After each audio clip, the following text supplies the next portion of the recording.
What's up, Space Monkeys? Welcome to Political Fight Club. This is one of those episodes where I'm going to tell you I told you so, and I'm going to be very unhappy that I was right.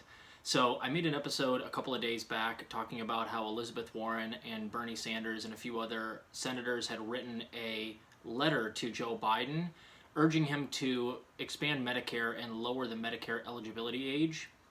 And I made fun of them because I read the letter to you guys, and it was like the most manila bullshit letter, like that would never get Joe Biden's attention, and it was framed in such a way that Biden wouldn't give a damn about it. And it happened right before his speech to Congress, where he was giving his State on the Union presented to Congress, and he did mention verbatim saying that healthcare is a human right, not a privilege.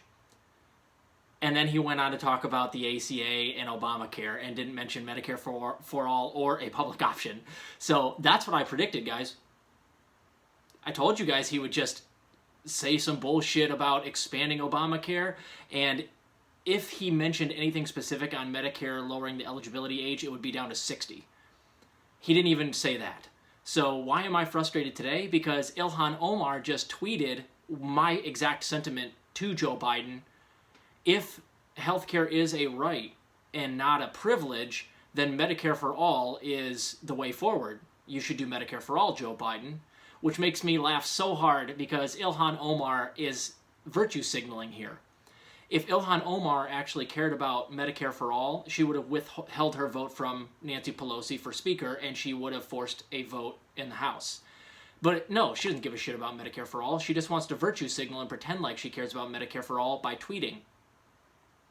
She has a tremendous amount of power. AOC as well. Plenty of other Justice Democrats have a tremendous Twitter following. If they really wanted to drag Joe Biden and if they really wanted to get some things done, they could.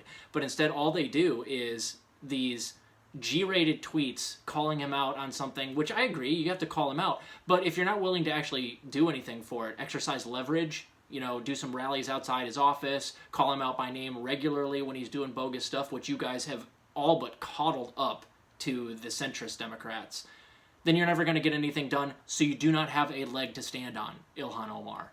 And I'm just laughing all the way to the bank because I predicted all of this not a week ago. I was like, here's what they're going to do.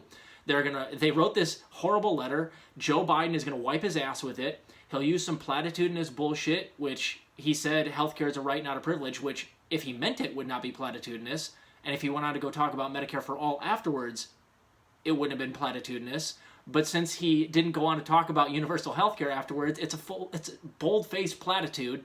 He has no intention on getting everybody health care. He talked about the ACA rate afterwards. So Bernie, Warren, that's what you get. Your letter got tossed aside. I don't even think he read it, honestly. And all of this, you guys writing that stupid-ass letter and Ilhan Omar doing this stupid-ass tweet is exactly why everybody calls you guys toothless and why everybody's making fun of you for not fighting, and it exemplifies why you're useless and why people shouldn't donate to you anymore. I have stopped donating entirely to all Justice Democrats.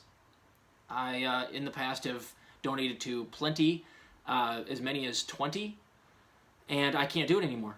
I just can't. This is ridiculous. A strongly worded letter. It wasn't even a strongly worded letter, you guys. You saw it in the episode. It was manila. And so is this tweet. This is all they're willing to do against Joe Biden. And that's why we can't have nice things. That's why we can't even have the conversation about Medicare for all or even a public option, for God's sakes, is because these guys are nutless, gutless sacks of shit. And Ilhan Omar, shame on you. Go back to virtue signaling. I don't think we're actually going to be able to get some of these Justice Democrats out of office. We're just going to kind of have to deal with them from here on out. But I would stop donating to these people, guys. I already have. I even stopped donating to Nina Turner because she hired a press secretary who used to work for Amy Klobuchar. Not simpatico with me. So I highly recommend you guys all stop donating to Bernie, anybody, all of these people. And my line in the sand I'm drawing before I start donating to any of them again, if I ever do, is $15 minimum wage and Medicare for all floor vote minimum. You get those two things and we'll talk about donations in the future. So I'm drawing a line in the sand. If you guys don't do both those things, forget it. and I would highly recommend that you guys do exactly the same thing. So this is hilarious. Ilhan Omar and the squad are borderline useless. So keep virtue signaling, suckers. Anyway, keep fighting the good fight out there, guys. I'll talk to you later.